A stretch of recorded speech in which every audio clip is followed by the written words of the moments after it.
Aujourd'hui, j'aimerais commencer par vous poser une question. Frères et sœurs, depuis la création de la Terre, il y a un instrument qui a tué le plus de gens. Pouvez-vous deviner de quoi il s'agit? Si vous avez dit que l'arme qui a fait du mal et tué le plus de gens depuis les temps anciens est la langue, vous avez répondu correctement.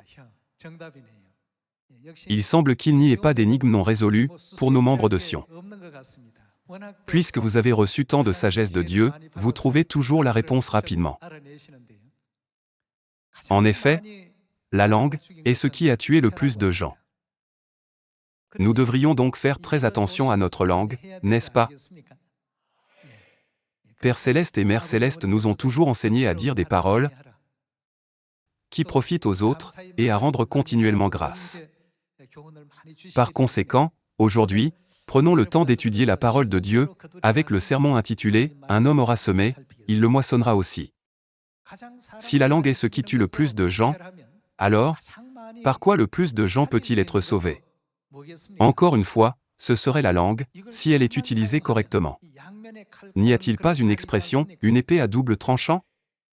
Considérez un outil tel qu'un couteau.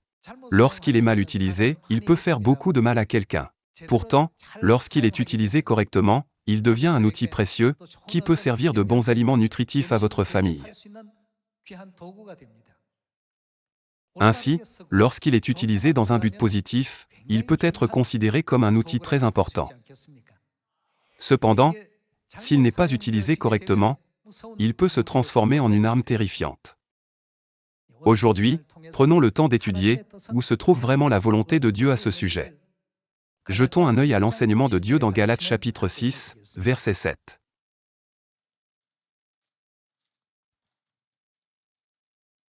Ne vous y trompez pas, on ne se moque pas de Dieu. Ce qu'un homme aura semé, qu'est-ce qu'il moissonne? Il le moissonnera aussi. Celui qui sème pour sa chair moissonnera de la chair la corruption, mais celui qui sème pour l'esprit moissonnera de l'esprit la vie éternelle. Ne nous lassons pas de faire le bien, car nous moissonnerons au temps convenable, si nous ne nous relâchons pas. Si nous semons ce qui est bon, nous moissonnerons sûrement de bons résultats. Si nous semons le mal, nous moissonnerons de mauvais résultats, et si nous semons de bonnes paroles, les résultats nous reviendront également sous la forme de quelque chose de bon. Ne diriez-vous pas que c'est la raison pour laquelle Dieu nous enseigne la leçon, ce qu'un homme aura semé, il le moissonnera aussi, parce que c'est une partie essentielle du salut de l'humanité? Ce n'est pas un principe qui doit être considéré d'un point de vue moral, en le considérant simplement comme un bon enseignement, mais l'aborder du point de vue qu'il s'agit d'un commandement donné par Dieu. Puisqu'il est dit qu'un homme moissonne exactement ce qu'il a semé, aujourd'hui, réfléchissons sur nous-mêmes à propos de cet enseignement. Demandons-nous, combien de graines pour le salut de l'humanité ai-je semé dans ma famille, à l'Église, et dans ma vie sociale jusqu'à présent? C'est quelque chose que nous devons prendre en compte. Certains peuvent penser, j'ai eu une situation désagréable avec la dame d'à côté hier, alors je l'ai montré du doigt plusieurs fois. C'est quelque chose que vous avez semé, et qui produira certainement une sorte de résultat. Si vous avez montré du doigt 3 fois hier, c'est la même chose que de tirer 3 fois avec une arme à feu. Quand vous prenez le temps de réfléchir sur vous-même au quotidien, posez-vous les questions suivantes. Combien de fois ai-je tiré avec une arme à feu aujourd'hui? Combien de graines de l'Évangile ai-je semé dans ma famille, mes voisins, et la société? Alors, rappelez-vous ce qu'il adviendra, le moment venu, de toutes les actions que nous avons semées. Nous moissonnerons ce que nous avons semé. Par conséquent, l'Évangile ne consiste pas seulement à connaître le contenu de certains chapitres et versets de la Bible, mais aussi à aimer les autres plus profondément, en suivant l'ordre de Dieu, tu aimeras ton prochain comme toi-même. Même si quelqu'un dit quelque chose qui blesse, ou pique notre fierté, nous pouvons répondre, en y pensant, ce que Madame Michel a dit a du sens. Je ne me voyais pas de cette manière auparavant, mais maintenant qu'elle l'a fait remarquer aujourd'hui, je ferai des efforts pour m'améliorer. Si nous le faisons, cette personne et moi serons sauvés. Il me semble que tout au long de notre vie quotidienne nous rencontrons de nombreuses situations telles que celle-ci. Bien sûr, il en est de même pour ce qui se passe à l'Église. Je crois qu'il est également nécessaire que nous nous entraînions à semer les graines de la joie et de la gratitude parmi les membres de l'Église. Le chemin du royaume des cieux, où nous marchons, est comparé à celui de Moïse conduisant les Israélites dans le pays de Canaan il y a 3500 ans. En chemin, plus d'Israélites sont morts à cause de leurs propres paroles que des épées, des flèches ou des lances utilisées par leurs ennemis. Cette ombre nous sert de leçon à apprendre même aujourd'hui. Si nous utilisons judicieusement notre langue acérée, nous pouvons sauver l'humanité, mais si nous l'utilisons à mauvais escient, nous pouvons faire d'énormes dégâts. Pensons à cette question une fois de plus aujourd'hui. Une fois que la semence a été saupoudrée, il n'est plus possible de revenir en arrière. C'est à partir de ce moment qu'elle a été semée. S'il vous plaît, ne pensez pas qu'en ouvrant simplement la Bible, nous menons l'Évangile. Bien sûr, cela fait partie de l'Évangile, mais nous semons les graines de l'Évangile lorsque nous mettons les enseignements de Dieu en pratique, dans notre vie quotidienne. Si nous adhérons à tous les enseignements de Dieu dans la vérité, et remplissons les rôles qui nous sont confiés, ne pouvons-nous pas tous aller au ciel? Si Dieu a dit qu'il pouvait en être ainsi, nous pouvons tous aller au royaume des cieux. Certains demandent, je dis souvent des paroles dures. Ai-je encore une chance d'aller au royaume des cieux? Soyons prudents à ce sujet à partir d'aujourd'hui.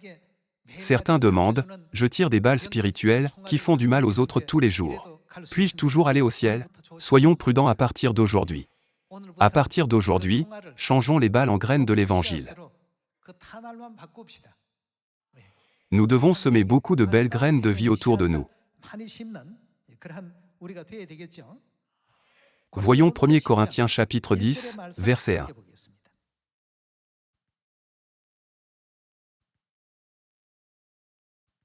Frères, je ne veux pas que vous ignoriez. Lorsqu'il a dit « Frères, je ne veux pas que vous ignoriez », cela ne veut-il pas dire que nous devons connaître ce fait? Car c'est quelque chose que vous devez savoir, frères et sœurs. Que nos pères ont tous été sous la nuée, qu'ils ont tous passé au travers de la mer, qu'ils ont tous été baptisés en Moïse dans la nuée et dans la mer, qu'ils ont tous mangé le même aliment spirituel, et qu'ils ont tous bu le même breuvage spirituel, car ils buvaient à un rocher spirituel qui les suivait, et ce rocher était Christ.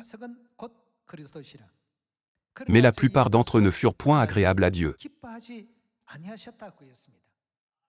Il doit y avoir une raison pour laquelle ils n'étaient pas agréables à Dieu. D'après le verset, pourquoi ils n'étaient pas agréables à Dieu? C'est à cause des paroles qu'ils ont prononcées que Dieu leur a interdit d'entrer dans le pays de Canaan. Bien que 12 espions aient été envoyés pour explorer le pays de Canaan et faire un rapport, seuls Josué et Caleb se sont tenus du côté de Dieu et ont transmis ces paroles. La terre est extrêmement bonne. Dieu nous conduira dans ce pays, un pays où coule le lait et le miel. Ne craignez pas le peuple de la terre, car ils nous serviront de pâture. Leur protection a disparu, mais Dieu est avec nous. N'ayez pas peur d'eux. Nous devons monter et prendre possession de la terre, car nous pouvons certainement le faire. Ils ont prononcé des paroles qui ont fortifié le peuple. Cependant, qu'ont dit les 10 autres? Non. Vous ne comprenez pas à quel point tous les gens que nous avons vus là-bas sont énormes. Nous avions l'air de sauterelles à nos propres yeux, et également à leurs yeux. Nous ne pouvons pas attaquer ces gens, ou prendre possession de la terre. C'est absolument impossible. De cette manière, les autres espions ont répandu des balles de la peur. Le peuple a été entièrement influencé par cela, alors Dieu a dit, « Aucun d'entre vous n'entrera dans le pays de Canaan. » Frères et sœurs, bien plus de gens sont morts à cause de leur langue que ceux qui ont été tués par leurs ennemis. En regardant l'histoire des Israélites dans le désert, comment étaient-ils aux yeux de Dieu? Ils n'étaient pas agréables à Dieu. Avant d'aller nous coucher à la fin de la journée, lorsque nous sommes sur le point de prier, nous pensons souvent, « Aujourd'hui, j'aurais dû prononcer des paroles plus douces, d'encouragement et de soutien. » J'aurais dû être plus patient. J'aurais dû être plus gentil. J'aurais dû donner plus d'encouragement. J'aurais dû avoir plus d'endurance. Il y a beaucoup de « j'aurais dû » tout au long de notre journée. Plutôt que de passer une journée remplie de telles pensées, nous devons semer les graines de l'Évangile ici et là aujourd'hui, selon la volonté de Père et Mère. Les gens qui croient en Dieu le Père et en Dieu la Mère sont vraiment différents. Ils semblent être des êtres célestes. Ces jours-ci, il y a beaucoup de rapports de ce type qui arrivent à Sion.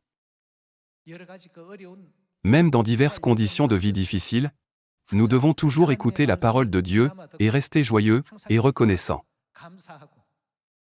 Y a-t-il quelqu'un sur cette terre qui n'a pas d'épreuves ou de travail difficile? Nous avons tous nos propres luttes, souffrances, douleurs, solitude, et même un sentiment d'isolement lorsque les autres ne nous reconnaissent pas. Beaucoup de choses au-delà de ce que nous pouvons imaginer ou penser se produisent autour de nous. Cependant, pour tous les membres de notre famille de Sion, après avoir traversé ce tunnel de la souffrance, qu'est-ce qui vient ensuite? Nous entrerons dans le royaume éternel des cieux, où il n'y aura ni mort ni deuil. Chaque fois que nous pensons à ce fait, nous nous sentons forts, joyeux et remplis de gratitude. Dans les situations où les gens sont méprisés, la vapeur bout à l'intérieur de tout le monde.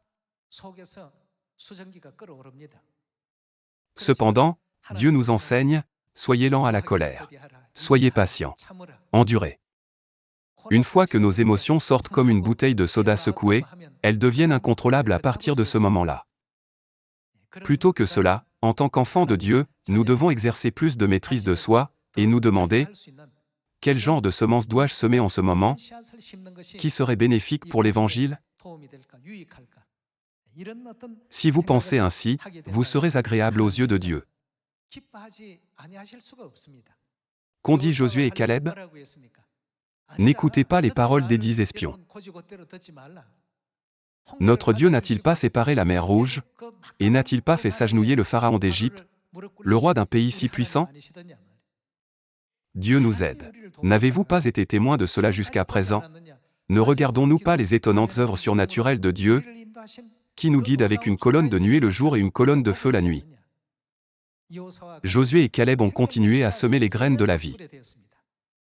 Cependant, du point de vue spirituel, les gens à qui il parlait à ce moment-là avaient déjà été abattus. C'est pourquoi les Israélites ont élevé la voix, et ont pleuré cette nuit-là en disant, « Si seulement nous étions morts en Égypte. Il aurait été préférable de rester en Égypte. Pourquoi Dieu nous amène-t-il dans ce désert seulement pour nous faire mourir? » Pensez-vous que leur voix qui prononce ces paroles était agréable à Dieu?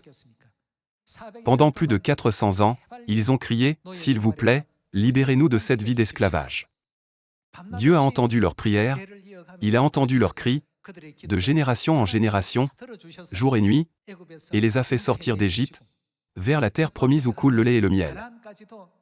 Cependant, en allant sur la terre promise, ils ont perdu toutes ces bénédictions à cause des paroles qu'ils ont prononcées. N'est-ce pas pourquoi la Bible dit que la langue est la racine de toutes sortes de maux et de discordes? Si elle est mal utilisée, c'est ce qui se passe. La parole, un homme moissonne ce qu'il sème, a de nombreuses implications, mais le plus important, les paroles qui sortent de notre bouche ne doivent jamais être des balles. Au lieu de tirer des balles qui font du mal aux autres, nous devons partager des expressions qui peuvent sauver des âmes, donner l'espoir, offrir des encouragements et donner du courage chaque jour.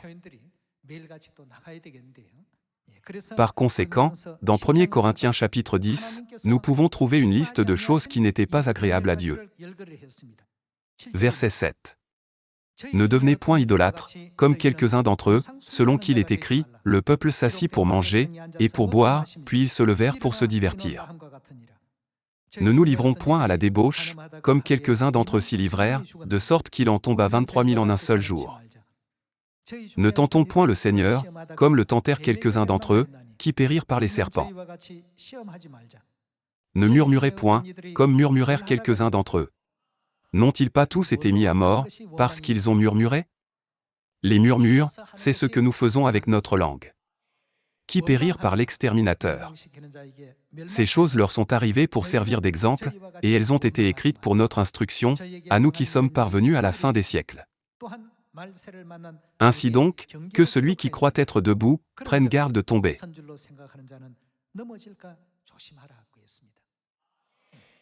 Il y a plusieurs fois où nous oublions cette parole de Dieu, face à diverses circonstances et situations. En oubliant ces paroles, ce n'est que lorsque nous rentrons à la maison le soir, et réfléchissons à nos activités quotidiennes que nous nous demandons honnêtement, aujourd'hui, n'ai-je pas tiré plus de balles sur les gens, plutôt que de travailler pour sauver des âmes? Si nous réalisons cela, nous pouvons soit les réduire, soit les éliminer complètement le lendemain. De cette manière, nous devons continuellement pratiquer la piété en Dieu. J'aimerais partager un essai sur le sujet des paroles, qui convient très bien au sermon d'aujourd'hui. Je vais vous la lire. Lorsque vous dites « c'est difficile », cela devient plus difficile. Lorsque vous dites « c'est impossible », même les choses possibles deviennent impossibles. Lorsque vous dites « c'est difficile », cela devient de plus en plus difficile. Lorsque vous dites « je suis sur le point de mourir », seules des choses douloureuses se produisent. Cependant, lorsque vous dites « tout ira bien », tout ce qui ne devrait pas aller, se passe bien. Lorsque vous dites « je suis heureux », des événements heureux se produisent. Parlez de la victoire, même dans des situations où la défaite semble certaine. Parlez de l'abondance, même dans des situations où vous manquez de choses. Cela s'accomplit selon ce que l'on dit. C'est parce que les paroles que vous dites déterminent votre destin. Frères et sœurs, est-ce que cela vous parle? Ceux qui disent « je ne pourrai jamais faire cela » ne réussiront jamais à rien. Si nous disons « je suis fatigué », tout devient progressivement plus difficile. Il en est de même pour notre évangile. Waouh, mener l'évangile me rend tellement excité. Combien ma récompense sera grande lorsque j'arriverai au ciel? Certaines personnes disent à quel point elles sont fatiguées. Il y en a d'autres qui disent à quel point ils sont joyeux chaque jour. Ne nous rapprochons-nous pas du jour de la venue de Père? On dit que lorsque l'évangile sera prêché dans le monde entier, la fin viendra. Par conséquent, il y a beaucoup de gens qui travaillent avec joie tous les jours. Tout à l'heure, j'ai brièvement partagé l'histoire de Josué, à qui Dieu a promis « je t'aiderai ». Qui est notre évangile? Mère Céleste a dit « Ne savez-vous pas que c'est l'œuvre de Dieu ?» Si vous suivez la conduite de Dieu, c'est l'évangile qui fonctionnera certainement, il n'échouera jamais. Pourquoi pensez-vous si durement que l'évangile est quelque chose qui ne marchera pas? Prenez le cas du roi Nebuchadnezzar, il pensait qu'il était celui qui dirigeait le pays. Mais Dieu ne l'a-t-il pas éclairé à la vérité par une période de 7 ans? En réalité, qui dirige toutes choses dans l'univers? Après avoir réalisé que Dieu est celui qui contrôle tout, Dieu n'a-t-il pas changé son cœur en un cœur d'homme? C'est pourquoi le roi Nebuchadnezzar a loué Dieu. Toutes choses sont gouvernées par Dieu, le Créateur, y compris la montée et la chute des nations, ainsi que tous les aspects de la vie humaine elle-même. De cette manière, n'en est-il pas venu à découvrir qu'en toute chose, il y a la providence profonde et cachée de Dieu? Par conséquent, il est essentiel de se souvenir que lorsque les Israélites sont sortis du pays d'Égypte il y a 3500 ans, aucune personne âgée de 20 ans ou plus ne pouvait entrer dans le pays de Canaan, à l'exception de Josué et de Caleb.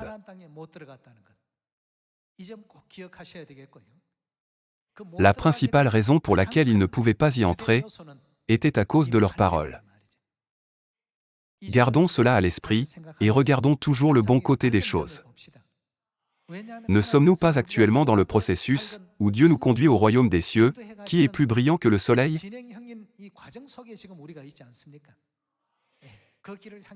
En poursuivant notre voyage vers le royaume des cieux, nous devons réaliser sa valeur, et en comparant la valeur de notre destination aux difficultés que nous rencontrons au cours du processus, nous devons vraiment être très reconnaissants. Cependant, si nous nous focalisons uniquement sur les difficultés, la souffrance et les douleurs momentanées que nous traversons, nous en viendrons tragiquement à perdre le royaume des cieux. Pensez que lorsque nos bonnes œuvres seront connues de nos voisins, ils les partageront ensuite avec d'autres voisins, les amenant à dire « Oh, il fréquente l'église de Dieu. Ne devrais-je pas visiter cette église ?» Même si je rencontre 10 personnes de l'église de Dieu, elles ont toutes la même nature angélique. Que leur enseigne-t-il exactement qui les rend tous beaux comme cela?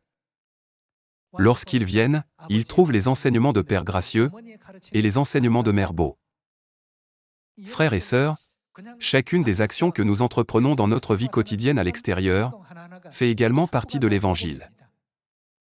Si vous gravez dans votre cœur la mission en pensant « Je prêche maintenant l'Évangile », même lorsque vous faites un simple ragoût à la maison, vous pourrez le faire avec un cœur pour l'Évangile.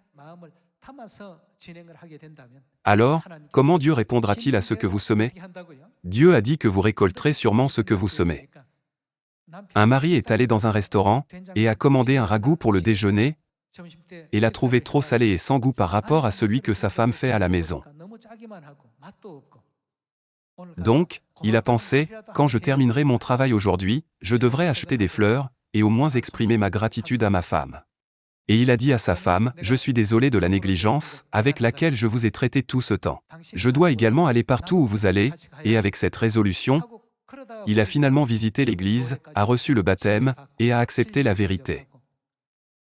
Frères et sœurs, comment considérez-vous comme votre vie à la maison, votre vie avec vos voisins, et votre vie sociale? Bien que cela puisse sembler quelque chose d'insignifiant, cela fait partie de l'évangile que nous devons mener. Par conséquent, nous devons garder à l'esprit, en ce moment, dois-je tirer une balle ou semer la semence de l'évangile? Puisque cette tâche nous est donnée à chaque instant, si nous agissons comme Josué et Caleb en gardant Dieu à l'esprit à tout moment, nous verrons sûrement des résultats positifs. Dieu ne laissera jamais quelque chose sans fruit.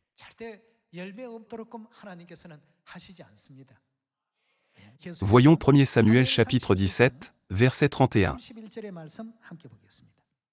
Lorsque les Israélites se sont battus contre Goliath, tous les soldats étaient terrifiés et profondément intimidés par lui.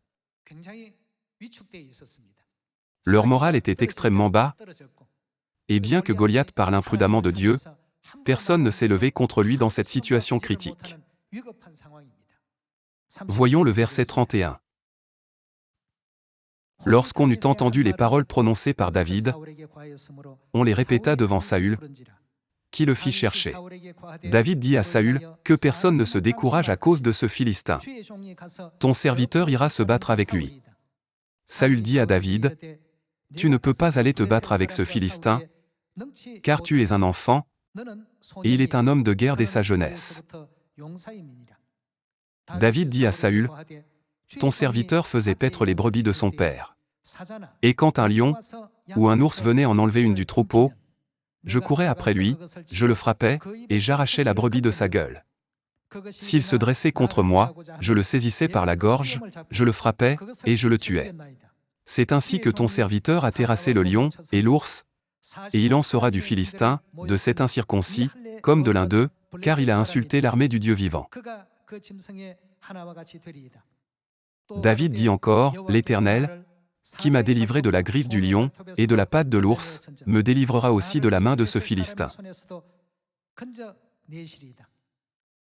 Puisque David a dit des paroles de foi de cette manière, le roi Saül lui a permis d'aller se battre contre Goliath, qui aurait pu faire trembler de peur même des guerriers chevronnés.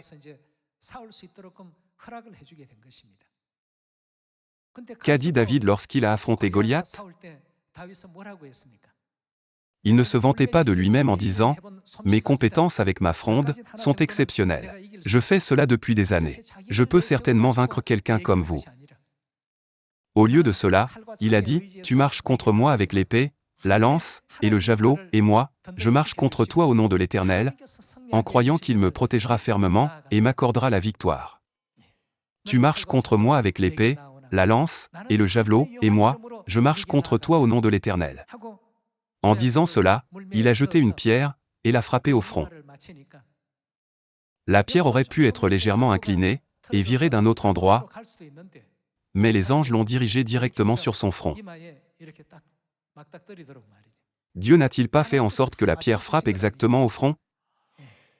De plus, puisque Josué a semé la semence en disant « Ils nous serviront de pâture », tous les habitants de Jéricho lui a servi de pâture, n'est-ce pas? David a dit « Je marche contre toi au nom de l'Éternel des armées », ouvrant ainsi la voie à une confrontation entre Dieu et Goliath. Ce n'est pas David qui est sorti et a gagné. Qui pourrait gagner dans cette bataille? Il n'a pas dit « Moi, David, je marche contre toi », mais « Je marche contre toi au nom de l'Éternel des armées ». À quel point ce jeune garçon a-t-il dû être agréable aux yeux de Dieu? Dans une situation où même les guerriers et les généraux chevronnés, qui étaient censés être endurcis par la guerre, étaient si effrayés qu'ils ne pouvaient même pas bouger, et où, que ce soit par la taille physique ou l'expérience du combat, tout manquait.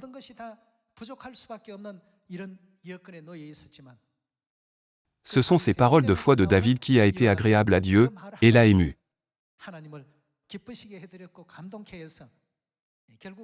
Parce que Goliath était aussi la création de Dieu, il ne pouvait jamais s'opposer à la puissance absolue de Dieu.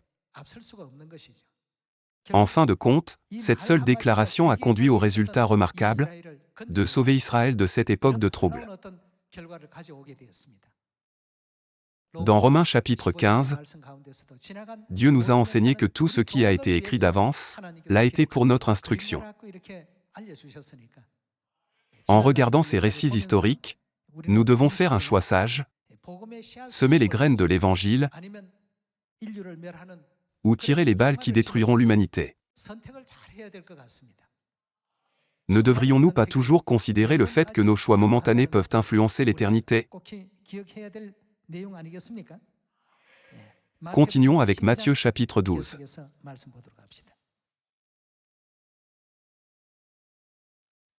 Jetons un œil au chapitre 12, verset 34. Race de vipères, comment pourriez-vous dire de bonnes choses, méchants comme vous l'êtes? Car c'est de l'abondance du cœur que la bouche parle. L'homme bon tire de bonnes choses de son bon trésor, et l'homme méchant tire de mauvaises choses de son mauvais trésor. Je vous le dis, au jour du jugement, les hommes rendront compte de toute parole vaine qu'ils auront proférée. Car par tes paroles tu seras justifié, et par tes paroles tu seras condamné. Que devons-nous faire avec les paroles écrites ici? L'Évangile est prêché par la grâce de Dieu dans le monde entier, dans la Samarie et jusqu'aux extrémités de la terre. Alors, nous devons également nous préparer à ce jugement à partir de maintenant. Les Israélites ont été témoins des 10 fléaux et de la puissance de Dieu qui sont venus sur l'Égypte et ont fait l'expérience du miracle de la mer Rouge. Ils ont également mangé la manne que Dieu leur avait fournie du ciel. Même après avoir fait toutes sortes de miracles, ils ont fini par oublier la puissance de Dieu. En cette époque, nous ne devons jamais oublier le fait que Dieu est toujours avec nous. Nous ne devons jamais oublier de dire des paroles pleines de gratitude envers Dieu en toutes circonstances, des paroles qui profitent aux autres, et des paroles qui rendent gloire à Dieu. Dieu a dit que nous devrons rendre compte le jour du jugement de chaque parole creuse que nous avons prononcée sans trop y penser. Nous devons donc apprendre à traiter chaque parole avec une plus grande importance et une plus grande valeur. Pensons également à l'histoire de Shadrach, Meshach et Abednego, qui ne se sont pas prosternés devant une idole, afin d'observer les lois et les ordonnances de Dieu. Devant la fournaise ardente, qui était chauffée cette fois plus que d'habitude, ils ont dit « Votre Majesté, nous n'adorons pas la statue d'or que vous avez établie. Même si nous devions mourir à cause de cela, nous ne le ferons pas. » Après avoir entendu leurs paroles, comment Dieu aurait-il vu Shadrach, Meshach et Abednego du ciel?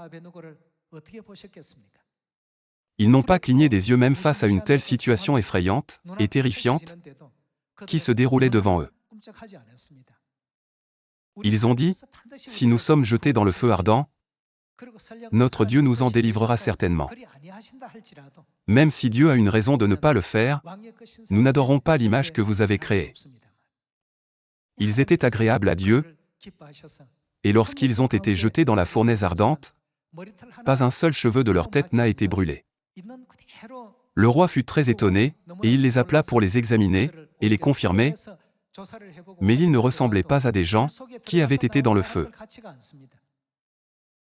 Frères et sœurs, à partir de maintenant, semons beaucoup de paroles dignes de l'Évangile, des paroles de gratitude, des paroles de foi, des paroles qui rendent gloire à Dieu, dans nos maisons, dans notre vie quotidienne, parmi nos voisins, et dans la société.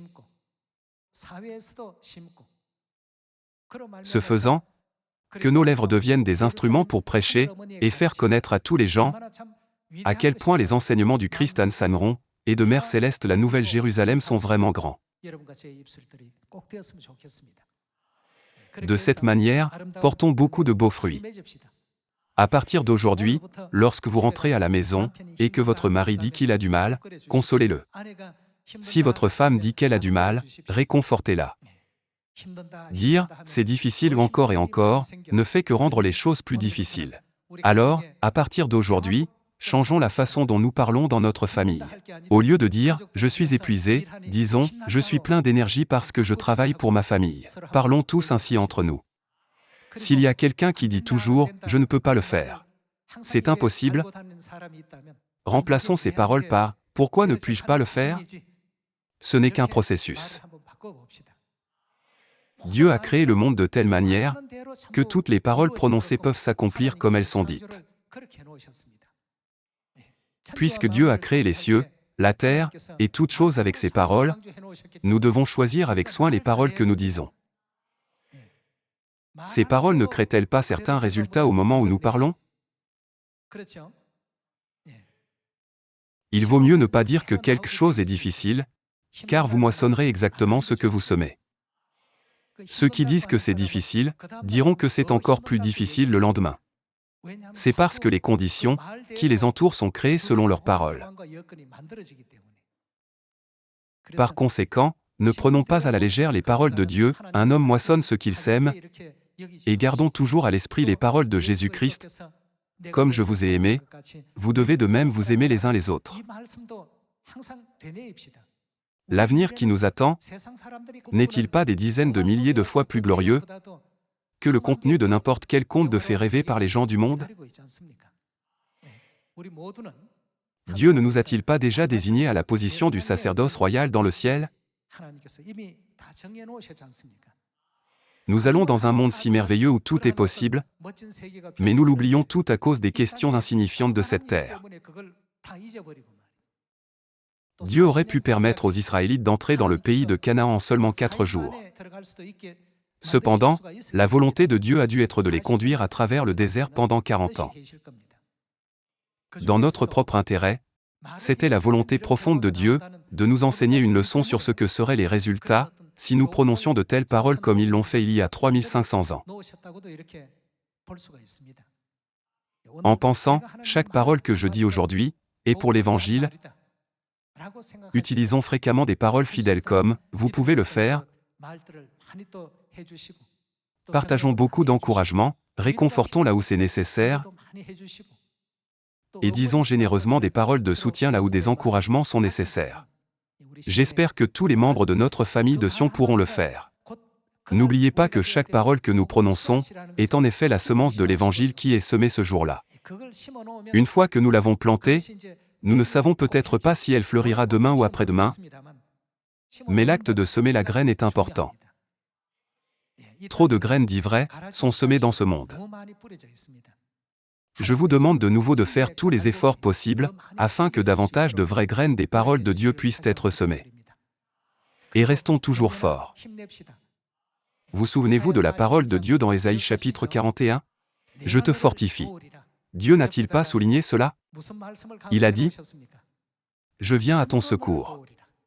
Il a promis qu'il nous aiderait sûrement lui-même. Comme nous sommes sur notre voyage vers le royaume des cieux, plein d'encouragement de Dieu, ayons tous courage, et soyons forts, en gardant à l'esprit que c'est notre Dieu qui conduit l'Évangile. En espérant qu'aujourd'hui sera un sabbat béni pour vous, j'aimerais conclure le sermon d'aujourd'hui. Merci beaucoup.